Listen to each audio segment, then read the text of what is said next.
Enya the way who got na ka bulumbulo na the chop miss the way phone nala. Get Lara Mazo. Kwari who na ka bulumbulo na Lara Mazo. So I'm looking for where I'm going to keep the phone. But let me go downstairs.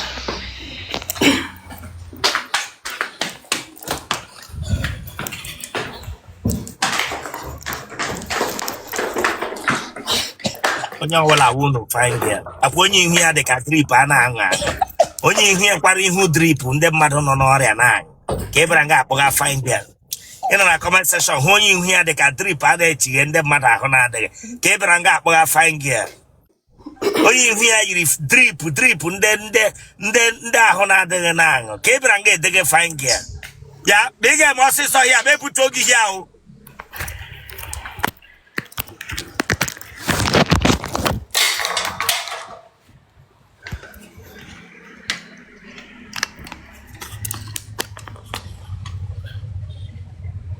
They went for no Alamana home for again, Lara Maso. I should go back.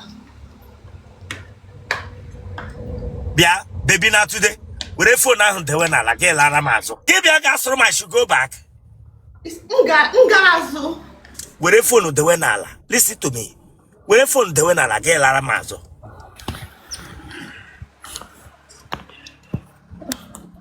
The queen here you chat the rock on Dana Bamba. Debianga Biabam. We're phone and Wenala. Look at you hear you try that rock. Debianga Biabam summer. They went for Nala Tileka could have phone Alahamokwe. It's a wrestler by the rock.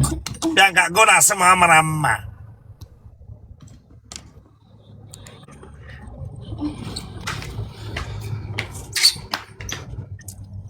Oh, this girl I heard it again. Ijahu. Ordinala, you stand. Kuro can make interview. Kuro. Now go back. Okay. Can you make it tapara? I will just wag. My slippers. Your slippers are walking. You won't Igbo. A quick one Igbo. I look for slippers. I'm make interview. Yipia. I turn no. I went front to the home. Where your front?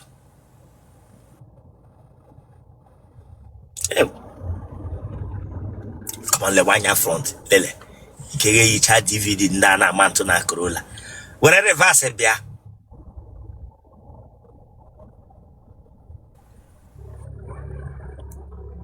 Where reverse bia man. Hey. Gako the front.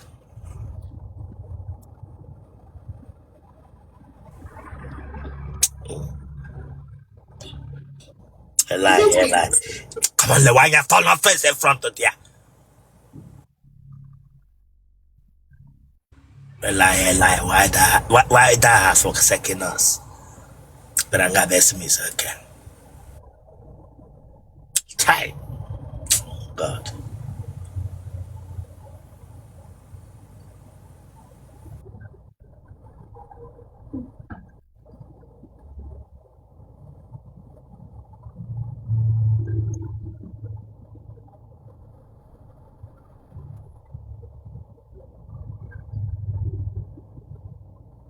Should I pick the phone? Where the phone okay? Okay.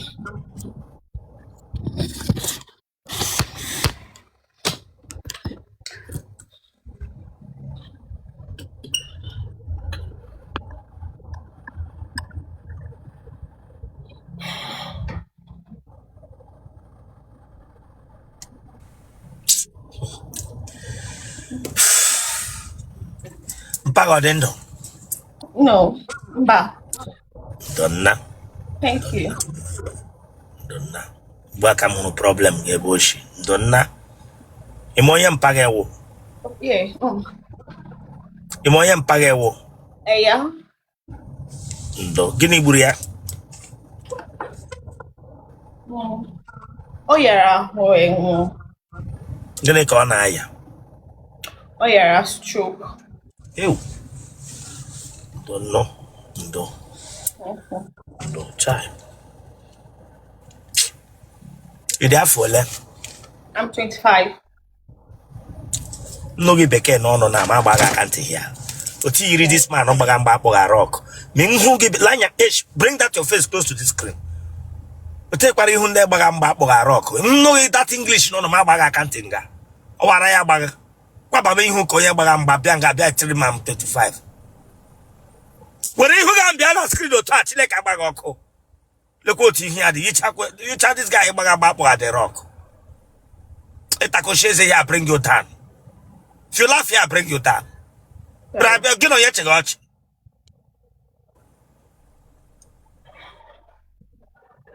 But here's a nothing get them you, but here's a what year camera? 2000. Huh? 2001. What month? November 11. Biaso kushoku ike. November 11. Awramo ko agana. Get tiwempu. Kushoku ike. November 11. Iwonye be. Anambra. Ebe na Anambra. Obu. Huh? Obu. Ebe na Obo. Is it the local government? Or the Ebe kishi wonye ebe get what is it our Moyo Obu. Jideda phone naka. Jideda phone naka. Wonye ebe. Abu Moyo Obu. Ebe na Obo. Eh? Ana mani ihe na-ekwu. Phone ga na ekwu. Gbepụ ihe ndị anyị ti na phone ahụ. Ewepụgo m ya. Wapụ ya na so I can hear you. Elebe ishi na Anambra. Agwek Obu. Ebe na Anambra. It's Obu now. Ebe na Obo. Agweke. Ebe na Agweke. Eh? Ebe na Agweke. This family. The name of your village is what? Ebe Ejugam family. The name of your village. What is the name of your village? It's Obu. Obu wonye. Obu, the local government is Olumba North. Then the name of the village is Obu. If they ask you where are you from, how can you present yourself where you are from? I'll say I'm from Obu in Anambra State. Which part of Anambra and Obo? Which part of Anambra? Is it Olumba? I don't understand. Okay. Oh yeah, your mother, is she alive? Yeah, my mom is alive. Is she at home? No, she's not at home. She's in the lorry. Mbaga kante, yes wibo. Mage na mpage hania. My dad is late. My dad is Angola. Mage kwano. No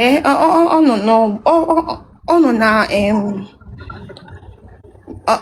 no na Ilorin. Emega gene ne lore. That's Epa Nkaibi. Like Giwa gene ke ebe ke no. Anom na yard.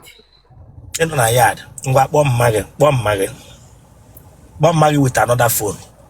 Tia speaker to joy onye ebe ewu na Anambra State. Another phone. Don't waste my time. I can. Because there's no other. Ebonya. Your phone will make a noise. Keep on your hand. The way phone I have a number. Yes, Obu is my town. Apane kugana English. Apane kugana English. Anyway. Iga hu my asha no. Ibu. Apane kugana English ibu. Bob magana phone. Where phone knows up all your mother now. We in two phones and nobody's at home. I'm the only one at home. Also someone on a yard. You went phone also. In your own letter. In your bar. I want up again. Shop again. Mamma Hag. When can Hag? Take my 10 you bar. Aya, I told that touch with a phone at you of man. onye ebe? Abum onye Anambra State. Ebe na Anambra State. Obu. Ebe na Obu. Agweke. Ebe na Agweke. Is Metu family. And that's it. Your local government is what? Urumba North. When mbo wala droge onye ebe ewo, you get push up all local government again. That's your market name. The name of your market is what? Eke. Ayeke. Ahia unu na gazo ahia na village unu. Okunu nwere ahia na village unu. Before you roll your village, they will pass your market, right? Yes. My village. Ebe ahia na gafe from that place ogene. From that place. Is Agweke now? Good. That is how to mention your place. Ekobu, yes, it's Ekobu. Ekobu. Ekobu, Obu. These are the things you people should learn. Not only to go and marry. You don't know your place. You don't know how to present yourself. The address to your village. You know, guys speak English. I speak English. Tifona ni huri. Tagide pizza. Tata ivu. Ibu get knock up bogom. Ma say na yo na ase madu bi o wa ne man. Ma say ya bi o wa pork meat. Branga bia aso da beke.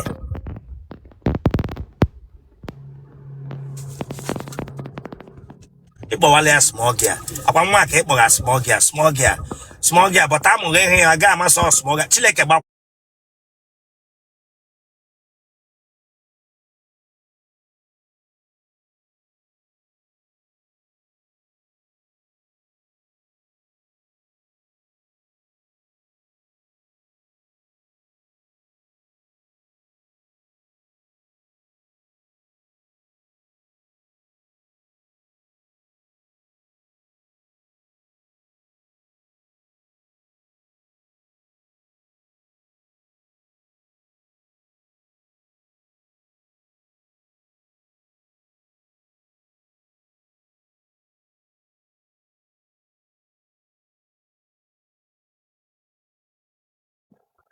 Okay, she ekwebe madusi.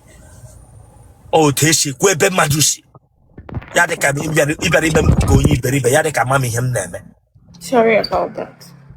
Them you esu English rapping go now. Omo akebereji for na come on, remove that your hand from your mouth here. Omo akeji for na BT zinga. Mato jogo BC obodisi. You give it up from that your local government. One have village here Anambra. The second place is your local government. The third place is that Ogweke.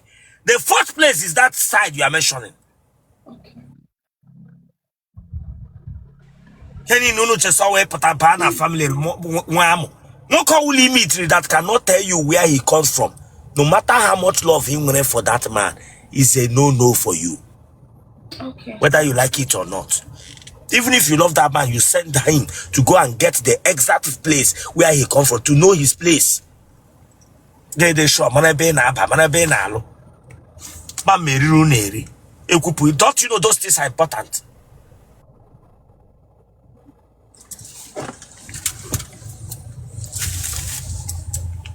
Umunne godiola. 7. Otele Rosanna. Ese? We are 7 in numbers. The ID 7. Hani ne de chando. Yeah.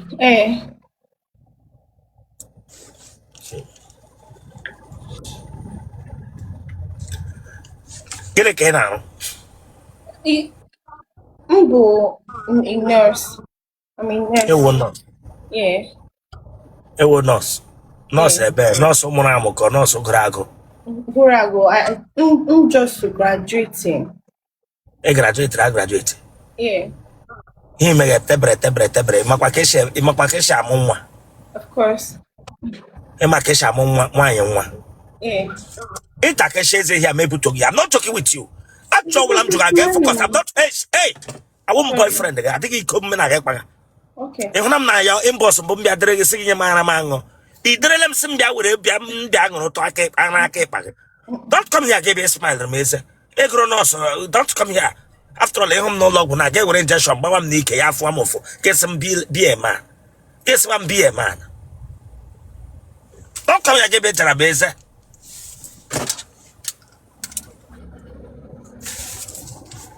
Iko go. And when I'm Otele give me a bat on Bobo. No, mba. Yes, no. I'm not and when I'm Otele give me a bat on Bobo. Gini bu mba. In Rolo Tagain Yang and the Madonna. No. I don't do that. No, get that again. I bring you down with that Western time. Sorry. Oh, English, I mean, imagine how to pronounce, define your location of your village. Oh, English. In a claim when you been a township while in the village, a kunuma.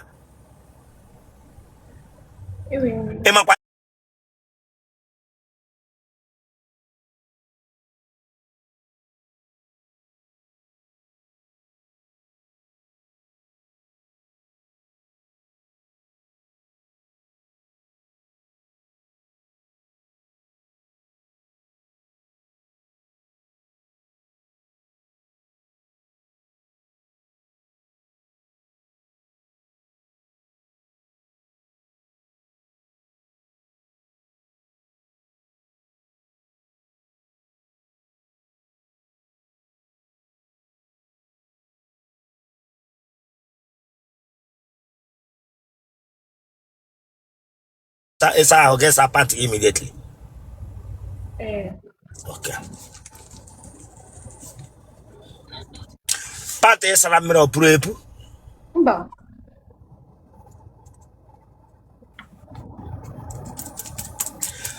And when I'm bueno to I had the car on a chair bag. Mba. And when you're a bag and a compound on Pagamo Magan. No, mba.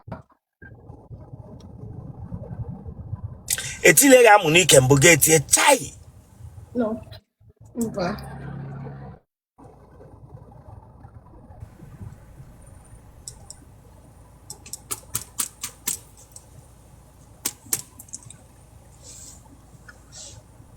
Gini mega kwen. Bia. This girl Opola. He said they got request when space he send the request. Sir? We didn't send the request. I got no space to send request, right?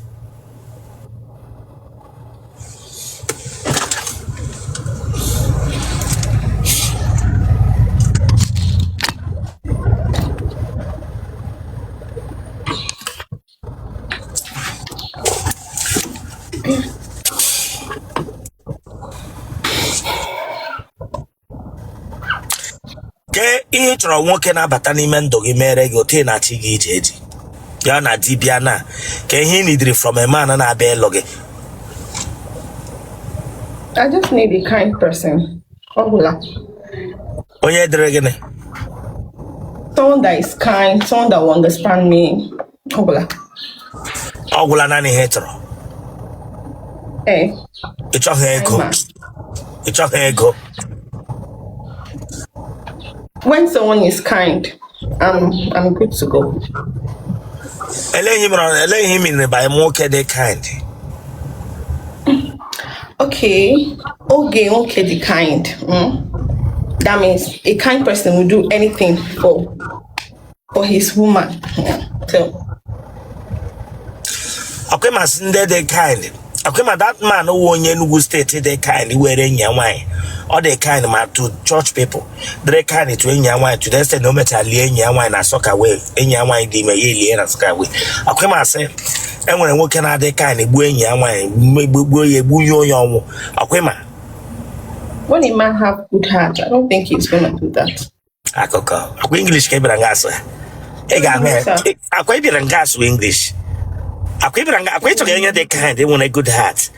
I got mad the kind of kind they try. I'm got you to that. Bring out that your face like a bagoko. Oh no, you know English on us.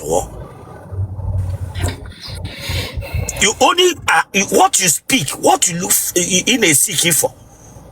You don't know the deepness of what it means, what it can bring to. a woman or to a man, kind man.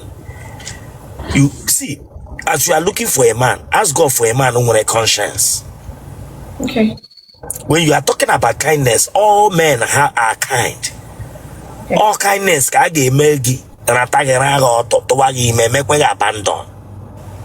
All kindness ka ga eji megi mere gi those things e trust gi moto se go lo. Use ucha gi dump kwa gi were gi menta mimu. But you people don't think deep within that word of kindness. Now equally avajam because in English as equally an avajam because you can speak English. See, don't tell me that. I'm telling you, a hatred from a man on bingo. Okay, ezigbo mmadụ. Ezigbo mmadụ wonya. You don't know. Okay, it's a ezigbo mmadụ nwoke na-elezi nwanya. Now, can you give me offer to a man over to you as ezigbo mmadụ? Why? Okay, Gbara, sir.